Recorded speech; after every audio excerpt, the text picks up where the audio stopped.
Hello, everyone, and welcome to English Pod. My name is Marco. My name is Catherine, and if you've been following along with us recently, you'll know that we have a series about interviewing in English. And so today we have the very last episode of that series. That's right. Today is the last part of our interview series, and we're basically just saying goodbye and doing some other things when you're leaving an interview. It's very important, the things that you say. That's right, because this is the last thing that you're going to do in the interview, so it's what your interviewer will remember. So let's take a listen to today's dialogue, and we'll be back in a moment. Well, Rebecca, is there anything else you need to know for now? I don't think so, Mr. Parsons. I think you have covered all the main points for me. Okay, well, listen. Here's my business card with my mobile number. If any other questions spring to mind, don't hesitate to contact me. Of course, you can also call Ms. Childs, too. Great. When can I expect to hear from you? Well, we are finishing the shortlist interviews tomorrow, so we will certainly have a decision made by early next week. Ms. Childs will call you to discuss more on Monday or Tuesday. How does that sound? That sounds perfect. Thank you very much for taking the time to speak to me, Mr. Parsons. The pleasure is all mine, Rebecca. I hope to hear from you very soon. Absolutely. Thanks for coming, Rebecca. Goodbye. All right, great. So really good things from Rebecca. She said some very interesting things, key things there. So why don't we take a look at those on Language Takeaway. Language Takeaway. At the beginning of the end of the interview, Rebecca says, listen, I think you have covered all the main points for me. So this is after Mr. Parsons asks her if she has questions. And this word, covered, is very important. That's right. So if we talk about cover, to cover the main points or to cover a topic, it means to discuss it thoroughly or to have it finished. Right. So if I still have questions, we have not covered everything. Mm-hmm. But if I did ask all of the questions that I have, then we've covered everything. So the verb here is to cover. That's right. Okay, and Mr. Parsons says, well, you know what? Here's my business card with my mobile number. So this word business card, key element of any interview or any business situation. As you say, a key part of any business interaction. So a business card is a very small card, usually thick. And it has a person's name, job, phone number, and sometimes email address now on the card. So the information can change, but it's a contact card, basically, for one person. That's right. So this is very important to have around, especially in situations like this. Mm-hmm. Okay, and moving on, he also told her that if she has any other questions, to not hesitate and to contact him. This is a very common phrase. Don't hesitate to contact me, or don't hesitate to ask. That's right. So to hesitate means to be nervous about something or to maybe not do it because you're uncomfortable. So, Marco, I want to ask you something, but I'm not sure if I want to ask you. Maybe you'll be angry or... So I'm hesitating. Right. Okay? The verb here is to hesitate. You have doubts. I have doubts. And so he says, don't hesitate to contact me. That means any questions, any issues, please call me. Okay, very good. And Mr. Parsons said that they are finishing the short list of interviews tomorrow. So what does it mean, a short list? Well, a short list is something we talk about during the interview process because the interviewer, so in this case, Mr. Parsons, will have a long list of people who want the job. And maybe after the first interview, he will cut the list down to a very small number of people, 10 or 15. And that is called the short list. So those are the people who did well on the first interview, but who maybe should come back for a second or third interview. That's right. Okay. Very good. So a lot of great things there. Why don't we take a break? Let's go back and listen to the dialogue. Let's see what Mr. Parsons and Rebecca said. And we'll be back with some really good phrases that you can close off an interview with.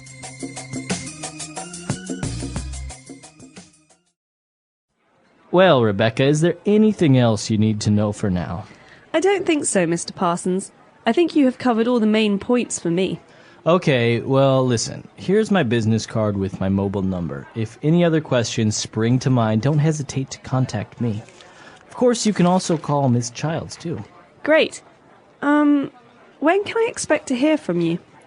Well, we are finishing the shortlist interviews tomorrow, so we will certainly have a decision made by early next week. Miss Childs will call you to discuss more on Monday or Tuesday. How does that sound?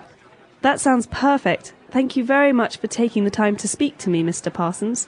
The pleasure's all mine, Rebecca. I hope to hear from you very soon. Absolutely. Thanks for coming, Rebecca. Goodbye.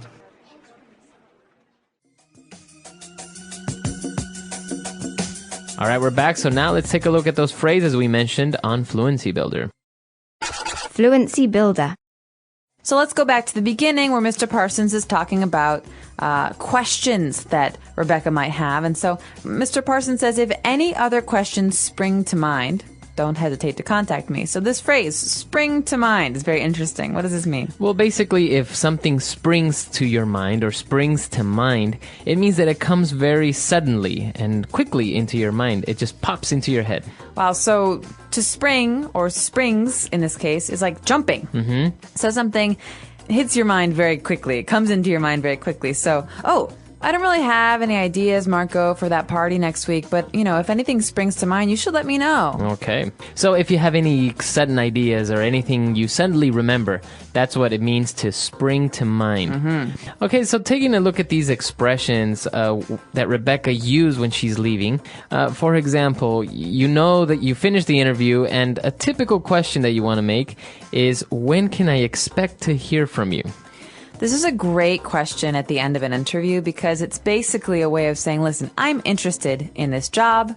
Mm-hmm. When will you call me about it? Mm-hmm. And so the phrase, when can I expect to hear from you, means, when will you tell me your decision? That's right. But it's a lot more polite and formal and better than saying, when are you going to call me? Yeah, you would never say that in an... Well, you wouldn't want to say that in an interview because it makes you sound desperate, like you really need the job. Mm-hmm. In this case, when can I expect to hear from you? It's like, oh, well, I hope that you'll get in touch with me. That's right. Okay. And well, he explained that they're shortlisting everything and that they will be in touch with her very soon. And she said, wow, that sounds perfect. Thank you very much for taking the time to speak to me. Okay, so this phrase, thank you very much for taking the time to speak to me, is very long. Mm-hmm. But you know what thank you very much means. The key here is for taking the time to do something. Now, what does this mean? What's another way we can use this? It's basically saying thank you so much for giving me an opportunity to talk to you. I know you're very busy and I know you don't have a lot of time. So thank you very much for taking the time to speak to me. Right, so you could even use this with a teacher at school. You have a question, your teacher is busy, but your teacher makes some time to meet with you. You say, hey, listen, professor, or listen, teacher, thank you so much for taking the time to speak to me. Mm-hmm. You're just demonstrating that you appreciate the effort and the time. And you're being very polite. That's right. Okay. And now the last phrase. When Rebecca is leaving the room, they're shaking hands maybe, and Rebecca says, I hope to hear from you very soon. You can say, I hope to hear from you soon. But in this case, she's saying, listen, I really want this job. She doesn't want to say, call me tomorrow. She says, I hope to hear from you soon. I hope that this works out, that I get the job. Right. So she's basically demonstrating a lot of interest, saying, well, I really like the job and I really would like for you to call me and give me good news. So I hope to hear from you soon. Exactly. So let's listen to today's dialogue one more time, and we'll be back in a moment to talk a little bit more about how to end an interview.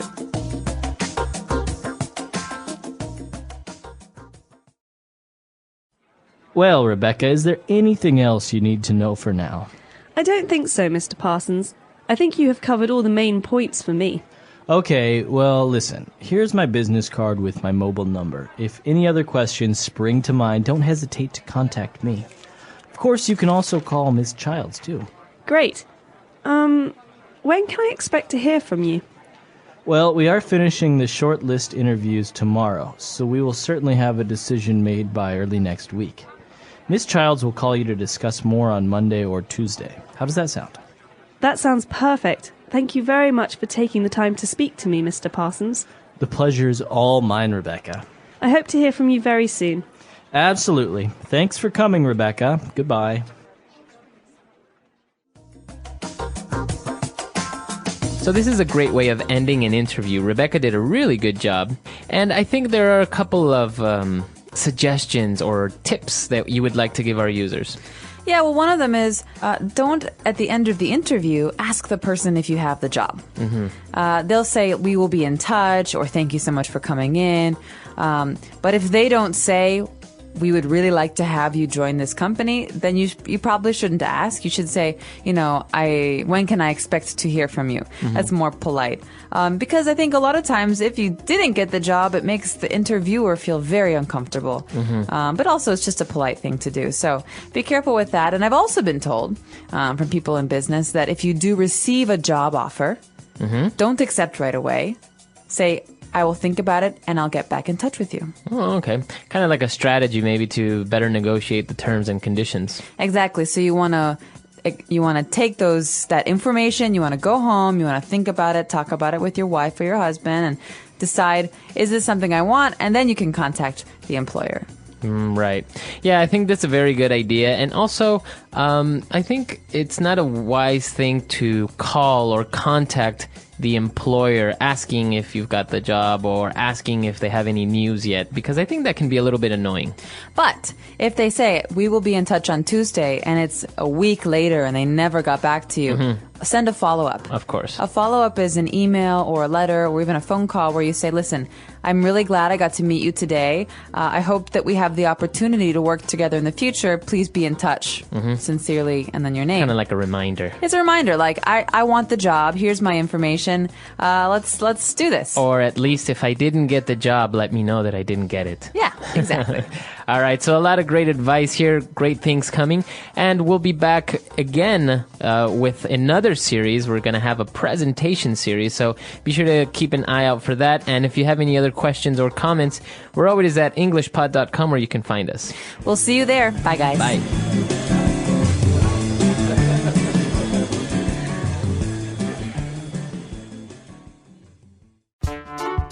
The English Pod Audio Review. Listen to the meaning, then say the vocabulary word. Be remembered. Comes to mind.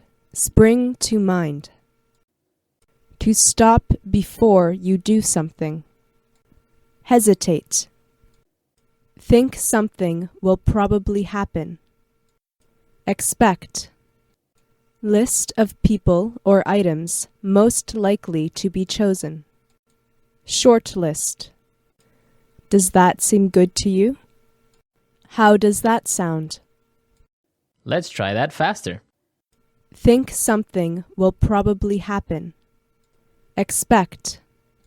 Be remembered. Comes to mind. Spring to mind. To stop before you do something. Hesitate. Does that seem good to you? How does that sound? List of people or items most likely to be chosen.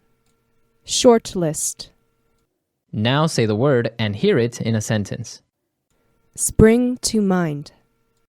I'd love to help you with an idea for the ad campaign, but nothing springs to mind. Spring to mind. Now, this is a brainstorming session, so just call out whatever springs to mind. Spring to mind.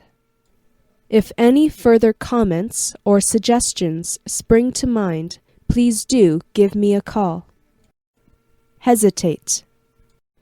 If you have any questions at all, don't hesitate to ask. Hesitate. Please don't hesitate to get in touch with me if I can be of any assistance. Hesitate. George was about to say something else, but he hesitated and the opportunity passed. Expect. It was lovely to meet you, Sarah. When can we expect to see you again? Expect. John, can I expect to see the finished report by Friday? Expect. When can we expect to hear your decision, Miss Walsh? Shortlist. We've shortlisted 3 candidates for the position. Shortlist. Well, I made the shortlist, but I still have to add 2 more interviews if I want the job. Shortlist. The Russian dancer was shortlisted for the role, but in the end, they chose someone else. How does that sound? Johnny, if you're very good this morning, I'll take you out for ice cream. How does that sound? How does that sound? Let's go over the Anderson account first, then move on to the Jones account. How does that sound to you? How does that sound? I suggest we start our trip in Beijing, then travel to Tianjin, and from there to Qingdao. How does that sound to you?